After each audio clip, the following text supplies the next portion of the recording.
أعوذ بالله من الشيطان الرجيم. بسم الله الرحمن الرحيم. يا أيها النبي اتق الله ولا تطع الكافرين والمنافقين إن الله كان عليما حكيما. واتبع ما يوحى إليك من ربك إن الله كان بما تعملون خبيرا. وتوكل على الله وكفى بالله وكيلا. ما جعل الله لرجل من قلبين في جوفه وما جعل أزواجكم اللائي تظاهرون منهن أمهاتكم وما جعل أدعياءكم أبناءكم ذلكم قولكم بأفواهكم والله يقول الحق وهو يهدي السبيل. ادعوهم لآبائهم هو أقسط عند الله فإن لم تعلموا آباءهم فإخوانكم في الدين ومواليكم وليس عليكم جناح فيما أخطأتم به ولكن ما تعمدت قلوبكم وكان الله غفورا رحيما. النبي أولى بالمؤمنين من أنفسهم وأزواجه أمهاتهم وأولو الأرحام بعضهم أولى ببعض في كتاب الله من المؤمنين والمهاجرين في كتاب الله من المؤمنين والمهاجرين إلا أن تفعلوا إلى أوليائكم معروفا كان ذلك في الكتاب مسطورا. وإذ أخذنا من النبيين ميثاقهم ومنك ومن نوح وإبراهيم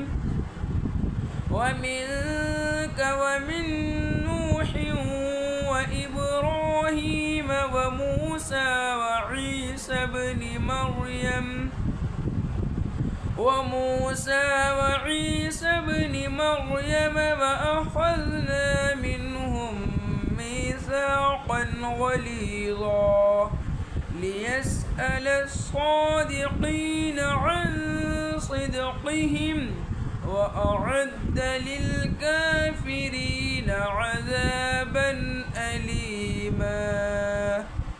صدق الله العظيم. السلام علیکم ورحمۃ اللہ وبرکاتہ۔ ترجمہ قرآن کے سلسلے میں ہم اب تک سورہ سجدہ تک الحمدللہ تلاوت تفسیر وغیرہ سمجھ چکے۔ آج نئی سورت سورہ احزاب شروع ہوگی جو 21ویں پارے میں ہے، 33ویں سورت ہے۔ سورہ احزاب کے بارے میں تھوڑا سا آپ کو میں بتا دوں کہ یہ سن 5 ہجری میں آئی اور قرآن میں 33ویں نمبر پہ ہے اور نزول کے حساب سے اس کا نمبر 90 ہے۔ یہ مدنی صورت ہے اور اس میں 73 آیتیں اور 9 رکوع ہیں۔ معاشرت کے حوالے سے اس میں بہت ہدایات ہیں۔ اسے سورہ نور سے بڑی مشابہت ہے۔ یہ 5 ہجری میں آئی اور سورہ نور 6 ہجری میں آئی، اور ان کے مضامین جو ہیں وہ ملتے جلتے ہیں۔ اس میں بھی سورہ نور کی طرح معاشرتی ہدایات ہیں۔ الحمدللہ رب العالمین والصلاۃ والسلام علی رسول الکریم وعلی آلہ وصحبہ اجمعین، اما بعد، فاعوذ باللہ من الشیطان الرجیم، بسم اللہ الرحمن الرحیم۔ رب اشرح لی صدری ویسر لی امری واحلل عقدۃ من لسانی یفقہوا قولی۔ سبحان ربک رب العزۃ عما یصفون وسلام علی المرسلین والحمدللہ رب العالمین۔ سورہ احزاب شروع کرتا ہوں اللہ تعالیٰ کے نام سے جو بڑا مہربان نہایت رحم فرمانے والا ہے۔ پہلی آیت، اے نبی اللہ تعالیٰ سے ڈرتے رہنا اور کافروں اور منافقوں کی باتوں میں نہ آ جانا۔ اللہ تعالیٰ بڑے علم والا اور بڑی حکمت والا ہے۔ یہ پہلی آیت ہے سورہ احزاب کی۔ اس میں اللہ نے اپنے نبی کو نبی ہی کہہ کے پکارا۔ نبی کے لفظ سے پکارنے میں دیکھیے تعظیم بھی نظر آتی ہے، نبوت کی تصدیق بھی اللہ کی طرف سے، اور ہمارے لیے کہ ہمیں کتنی تعظیم کرنی چاہیے۔ اور آگے کہا کہ اللہ تعالیٰ سے ڈرتے رہنا۔ حضور صلی اللہ علیہ وسلم سے بڑھ کے کون متقی ہوگا، کون تقوی رکھتا ہوگا اللہ کا، کون سب سے زیادہ ڈرتا ہوگا؟ لیکن یہاں اللہ کے رسول صلی اللہ علیہ وسلم سے خطاب ہے، لیکن امت سے کہا جا رہا ہے۔ اور آگے فرمایا کافروں اور منافقوں کی باتوں میں نہ آ جانا، مطلب حضرت زینب کے معاملے میں ان کی بات نہ ماننا، نہ ان سے مشورہ کرنا، بلکہ جو اللہ کا حکم ہے اسے ماننا۔ اور آگے فرمایا اللہ تعالیٰ بڑے علم والا اور بڑی حکمت والا ہے، مطلب اسے تمام دنیا کا علم ہے کہ آپ کے ساتھ آگے کیا کیا ہونا ہے قیامت تک لوگوں کے ساتھ، اور حکمت مطلب اس کے تمام فیصلے جو ہیں وہ حکمت پہ مبنی ہوتے ہیں۔ آیت نمبر 2، جو کچھ آپ کی جانب آپ کے رب کی طرف سے وحی کی جاتی ہے اس کی تابعداری کریں، یقین مانیں کہ اللہ تعالیٰ تمہارے ہر ایک عمل سے باخبر ہے۔ مطلب یہاں یہ کہا کہ پیروی جو ہے وہ آپ کو وحی کی کرنی ہے۔ قرآن اور وحی خفی جو حدیثیں ہیں یا خواب ہیں نبی اکرم صلی اللہ علیہ وسلم کے، وہ سب چیزیں جو ہیں وہ وحی کی شکل میں آتی ہیں، حدیث قدسی وغیرہ جتنے بھی ہیں۔ اور نبی کے بارے میں قرآن یہ کہتا ہے کہ یہ خود سے کچھ نہیں کہتے، بلکہ جو اللہ ان سے کہلواتا ہے وہی کہتے ہیں۔ اور یہاں اللہ نے کہا کہ اس کی تابعداری کریں، مطلب اتباع، اللہ کی پیروی، اور تمہارے ہر ایک عمل سے اللہ باخبر ہے، مطلب اس سے کچھ چھپا ہوا نہیں ہے۔ ہماری نیتیں، ہمارے اعمال، جتنی بھی ہماری ایکٹیویٹیز ہیں، یا ہمارا فیوچر یا ہمارا ماضی، سب اللہ، ہم بھول جاتے ہیں لیکن اللہ کو سارا پتہ ہے۔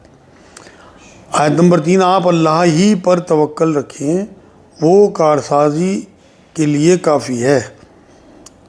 یہ ہدایات نبی اکرم صلی اللہ علیہ وسلم کے ذریعے امت کو دی جا رہی، یہ 4-5 ہدایتیں شروع میں ہی صورت میں آئی ہیں۔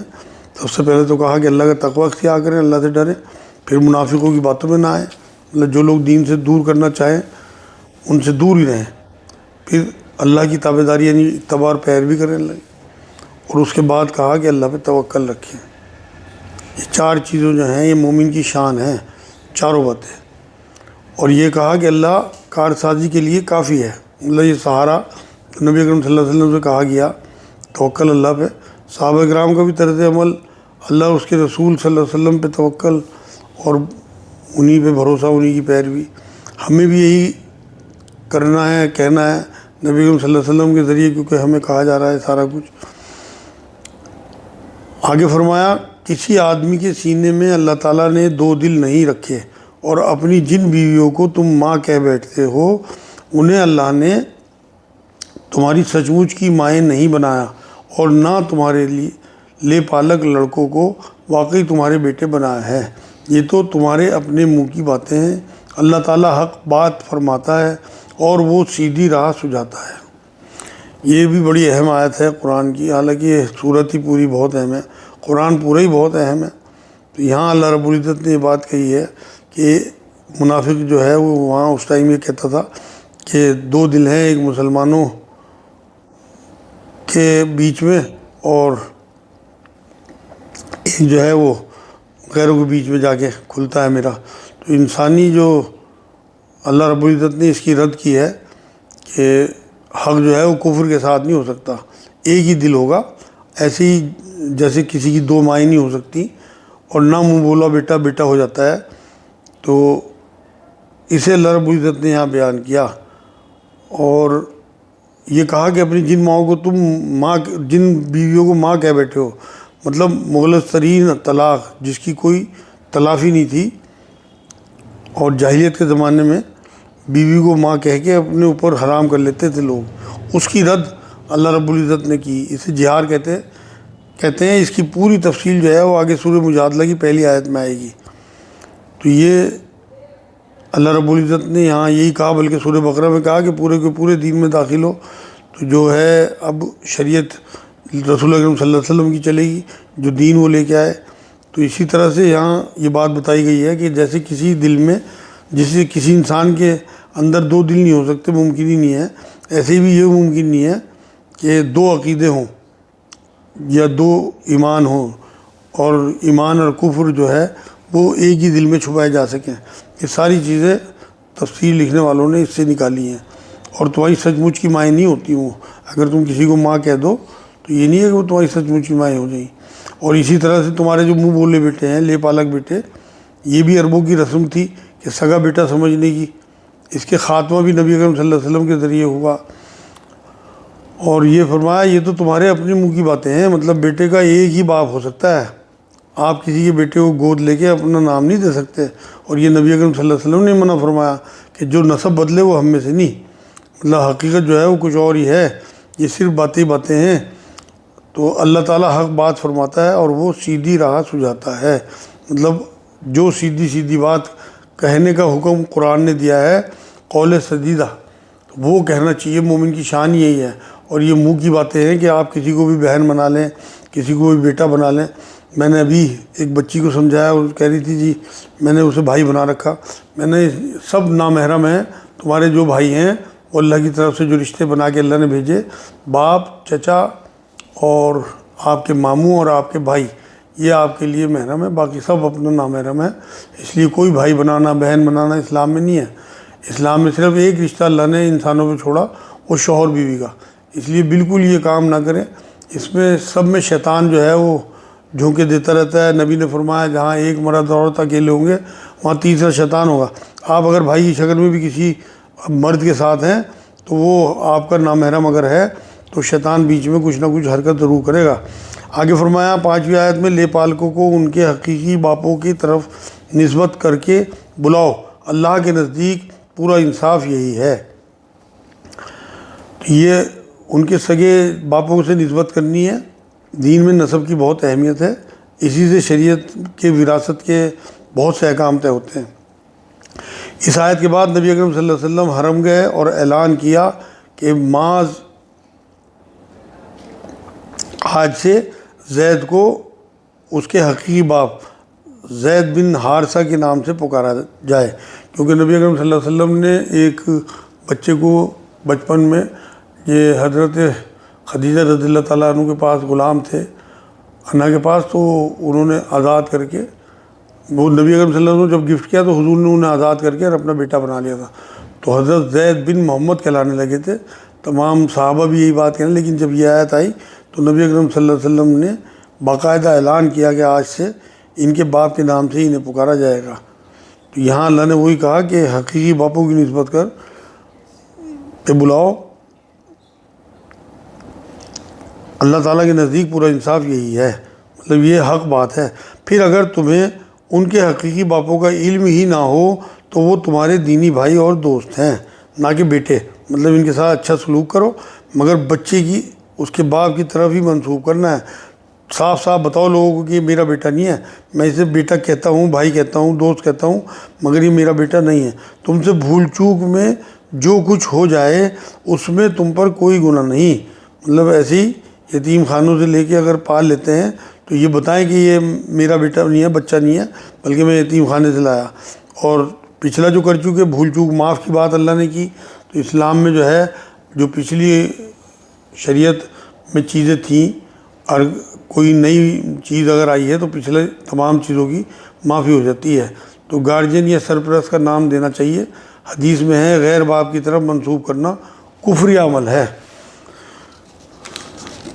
تو تمہاری بھول چوک میں جو کچھ ہو جائے اس میں کوئی گناہ نہیں، البتہ گناہ وہ ہے جس کا تم ارادہ دل سے کرو، اللہ تعالیٰ بڑا ہی بخشنے والا مہربان ہے۔ مطلب جان بوجھ کے کسی بچے کو غیر باپ کی طرف منسوب نہ کرنا، جیسے زید بن محمد سے زید بن حارثہ ہو گئے نبی اکرم صلی اللہ علیہ وسلم کے اعلان کے بعد۔ تو نبی نے ایک بار یہ بات بھی فرمائی کہ خود کو غیر باپ کی طرف منسوب کرنا کفر ہے، جو میں آپ کو حدیث سنا چکا۔ اور آیت نمبر 6 میں فرمایا پیغمبر مومنوں پر خود ان سے بھی زیادہ حق رکھنے والے ہیں اور پیغمبر کی بیویاں مومنوں کی مائیں ہیں۔ بہت اہم ترین آیت ہے، اس میں تمام اسی طرح کی چیزیں بیان ہوئی ہیں جو ہمارے لیے اللہ نے زندگی گزارنے کا طریقہ بھی بتایا، نبی اکرم صلی اللہ علیہ وسلم کے پروٹوکول بیان کیے۔ تو یہاں یہی بات کہی کہ پیغمبر مومنوں پہ خود سے ان سے بھی زیادہ حق رکھتے ہیں، مطلب اپنی جان سے بھی زیادہ۔ نبی اکرم صلی اللہ علیہ وسلم نے تو یہ بات فرمائی کہ کوئی مومن ہو ہی نہیں سکتا تب تک جب تک کہ وہ اپنے ماں باپ، بہن بھائی، اپنی جان تک سے زیادہ مجھے عزیز نہ کر لے۔ تو پھر تمام رشتہ دار ہوں، آپ کا بزنس ہو، آپ کے بچے ہوں، وہ نبی اکرم صلی اللہ علیہ وسلم سے زیادہ اگر عزیز آپ کے لیے ہیں تو پھر ایمان مکمل نہیں ہے۔ تو یہاں اپنے ایمان کو ضرور چیک کریں۔ اور یہ فرمایا کہ تمام جتنی پیغمبر کی بیویاں ہیں، مطلب یہ جو ہماری مائیں ہیں، امت کی مائیں، ان تمام کا احترام ماؤں سے زیادہ ہونا چاہیے۔ اماں حفصہ، اماں عائشہ، اماں خدیجہ یا اماں جو ہے وہ میمونہ تھیں، بہت ساری جو 11 بیوی نبی اکرم صلی اللہ علیہ وسلم نے رکھی ہیں، وہ سب میں صحابہ کے اور میں پوری امت کے سب کی مائیں ہیں۔ آگے فرمایا اور رشتہ دار کتاب اللہ کی روح سے بنسبت دوسرے مومنوں اور مہاجروں کے آپس میں زیادہ حقدار ہیں، مطلب رحمی رشتے جو ہیں ان کی زیادہ اہمیت ہے، اللہ رب العزت نے بات فرمائی۔ تو یہاں رحمی رشتے، خاندانی رشتے جو ہیں نا، ان کی اہمیت وراثت کی وجہ سے زیادہ ہے۔ ایمان والے جو ہیں وہ جو دینی بھائی ہوتے ہیں ان سے زیادہ اہمیت جو ہے وہ اللہ نے رحمی رشتوں کی یا رشتہ داروں کی بیان کی ہے اس میں۔ تو ہم دوسرے لوگوں کے ساتھ تو بہت اچھے ہوتے ہیں، اپنے رشتہ داروں کو بھولے رہتے ہیں، جبکہ سب سے زیادہ حق جو ہے وہ ہمارے اپنے رشتہ داروں کا ہمارے اوپر ہوتا ہے، کیونکہ ہماری کچھ بات ان سے خراب ہوئی ہوتی ہے، کسی شادی میں نہیں بلایا، کوئی اور ہماری بے عزتی کر دی، کوئی اور ہماری بے حرمتی کر دی، اس کی وجہ سے دلوں میں کدورت ہو جاتی ہے۔ تو ہم دور دراز میں اپنی مدد بھیجیں گے لیکن ان لوگوں کو نہیں دیں گے، کیونکہ ہمیں وہ اپنی بے عزتی یاد رہتی ہے۔ اللہ رسول کی شریعت یاد رکھیں، آخرت یاد رکھیں، وہاں اللہ کے پاس جانا یاد رکھیں، تو پھر ہم سب کچھ بھول جائیں گے۔ ہاں مگر یہ کہ تم اپنے دوستوں کے ساتھ حسن سلوک کرنا چاہیے، مطلب 1/3 وصیت تم کر سکتے ہو جو تمہارے جاننے والے ہوں، لیکن 33% تک، باقی وارث طے ہیں اللہ کی طرف سے۔ یہ حکم کتاب الہی میں لکھا ہوا ہے۔ مطلب مدینے پہنچنے پر وقتی طور پہ نبی اکرم صلی اللہ علیہ وسلم نے مہاجر اور انصار صحابہ کو حصہ دار بنا دیا تھا، لیکن وہ پچھلا جو معاملہ تھا وہ منسوخ ہو گیا، کیونکہ لوح محفوظ کا جو قانون ہے وہ رحمی رشتوں کو ہی اہمیت دینے کا قانون ہے۔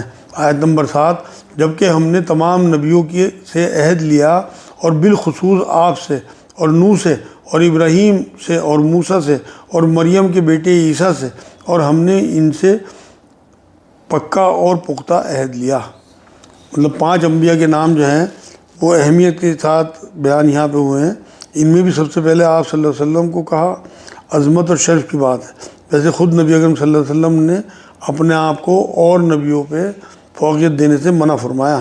خود حضور اکرم صلی اللہ علیہ وسلم میں اتنی انکساری تھی، بلکہ یونس علیہ السلام کا نام لے کے کہا کہ مجھے کبھی یونس علیہ السلام پہ بھی ترجیح نہ دینا، ان سے ذرا سی چوک ہوئی تھی، قرآن میں واقعہ ہے، تو یہ تک کہا کہ ان تک پہ مجھے کبھی ترجیح نہ دینا۔ مگر اللہ تو کہہ سکتا ہے نا، ہمیں جو ہے تمام انبیاء کو ماننا ہے، لیکن حکم جو ہے وہ صرف نبی اکرم صلی اللہ علیہ وسلم کا ہی ماننا ہے۔ سارے نبی سچے تھے، ہمیں فرق نہیں کرنا کہ ہم کسی کو مانیں کسی کو نہ مانیں، لیکن شریعت جو ہے وہ اب صرف نبی اکرم صلی اللہ علیہ وسلم کی چلے گی۔ یہ تک فرمایا کہ اگر موسیٰ بھی آ جائیں تب انہیں میری شریعت پہ چلنا ہوگا، اور اس کا بہت بڑا ثبوت عیسیٰ علیہ السلام جو حضور صلی اللہ علیہ وسلم کے امتی بن کے آئیں گے، اور یہاں پختہ عہد لینے کی بات کی اللہ رب العزت نے کہ جب کتاب دوں تو پچھلے انبیاء کے ماننے والے اگلے نبی پہ ایمان لائیں۔ سورہ شورہ 13 میں بھی یہ بات کہی اللہ نے، اور سورہ آل عمران 81 نمبر میں بھی اس عہد کو بتایا گیا ہے۔ آج کی آخری آیت، تاکہ اللہ تعالیٰ سچوں سے ان کی سچائی کے بارے میں دریافت فرمائے، اور کافروں کے لیے ہم نے علمناک عذاب تیار کر رکھے ہیں۔ مطلب نبی جو ہیں تمام سچے ہیں، ان سے پوچھیں کہ پیغام ٹھیک سے پہنچا دیا، اور امت نے کیا جواب دیا، یہ پوچھا جائے گا تمام انبیاء سے۔ آخری خطبے کے حساب سے یہی سوال نبی اکرم صلی اللہ علیہ وسلم نے ہم سے بھی کیا تھا، اور یہ پوچھ بھی سکتے ہیں نبی قیامت میں، کیونکہ یہاں آخری خطبے میں تمام لوگوں کی طرف جو صحابہ وہاں سوالات کے قریب اکٹھے تھے ان سے پوچھا کہ میں نے حق پہنچا دیا تم تک، تو سب نے جواب دیا کہ ہاں آپ نے سب پورا حق ہم تک پہنچا دیا۔ سورہ اعراف کی 6 نمبر آیت میں کہا کہ ہم ان سے پوچھیں گے جن کی طرف رسول بھیجے گئے، اور رسولوں سے ہی پوچھیں گے، اسی لیے تمام لوگوں پر دین کی دعوت اور جو دین پہنچانا جو ہے وہ فرض عین ہے۔ یہاں لوگوں سے ہی پوچھا جائے گا اور نبیوں سے ہی پوچھا جائے گا کہ آپ نے دین پہنچا دیا تھا نہیں پہنچا دیا تھا۔ آج الحمدللہ پہلا رکوع سورہ احزاب کا پورا ہو گیا، آیت نمبر 8 تک۔ اگلی بار انشاءاللہ اس سے اگلا رکوع آپ کے سامنے پیش کیا جائے گا۔ السلام علیکم ورحمۃ اللہ۔